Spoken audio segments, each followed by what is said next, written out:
இவ்வளோ உண்மைகள் தெரிஞ்சும் இதே வீட்டில் தன்னுடைய கணவரை வச்சுட்டு இருக்காங்க அப்படின்னா அதுவே மீனா செய்கிற பெரிய தப்பு தான்.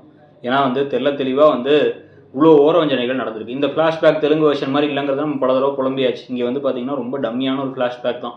இதுக்கு ஒரு பெரிய காரணம்லாம் கிடையாது. மனோஜ் படி போட்டார், அந்த விஷயம் அண்ணாமலைக்கு தெரிஞ்சு அப்போ சொல்ல வேண்டியதான விஜயா கிட்ட. விஜயா அவ்வளோ விருப்பம் காமிக்கும் பொழுது அதை செஞ்சது மனோஜ், பழி ஏற்றுக்கிட்டது இவன் தான் அப்படின்னு சொன்னாலே முடிஞ்சு. அதை கூட பண்ணலை. இப்போவும் பார்த்தீங்கன்னா அந்த ஓரவஞ்சனையின் விளைவாக தான் பார்த்தா நடுஹாலில் இதுங்க 2 படுத்து கிடக்கும், மற்றவங்களுக்குலாம் ரூம் இருக்குது. இதுக்கெல்லாம் யோசிச்சு பார்த்துட்டு மீனா இந்த பாருங்கள், நீங்கள் உங்கள் ஒய்ஃப் கிட்டக்க சொல்லிவிட்டு, மாமா நீங்கள் தப்பாக நினச்சிக்காதீங்க, நீங்கள் எப்போ அத்தை கிட்டக்க உண்மையை சொல்லி அவங்க என்னுடைய கணவரை பையனாக ஏற்றுக்கிறது ரெடியாக இருக்காங்களோ அப்போ நாங்கள் வரோம். இவ்வளோ வெறுப்போடு நாங்கள் இங்கே இருக்க வேணாம், நாங்கள் கொஞ்சம் நாளைக்கு எங்கள் அம்மா வீட்டில் இருக்கோம், இல்லை நாங்கள் தனி கொடுத்தாமே போகிறோம் அப்படின்ட்டு நீங்கள் என் கூட என் மேலே உண்மையாக காதல் அன்பெல்லாம் வச்சுருக்கீங்கன்னா வாங்க அப்படின்னு மிரட்டியாச்சும் உங்கள் முத்துவை கூப்பிட்டு போகணும். சில சமயம் நமக்கு பிடிச்சவங்களுக்கு அவங்களுக்கு என்ன தேவைங்கிறது அவங்களுக்கு தெரியாத போது நம்மளே விட கொஞ்சம் பேசி கீசி வா அப்படின்னு கன்வின்ஸ் பண்ணி கூப்பிட்டு போகணும்ல, அப்படி தான் கூப்பிட்டு போகணும். அதை பண்ணுவாங்களா மீனா, நீங்கள் என்ன நினைக்கிறீங்கிறத சொல்லுங்கள். தேங்க்யூ.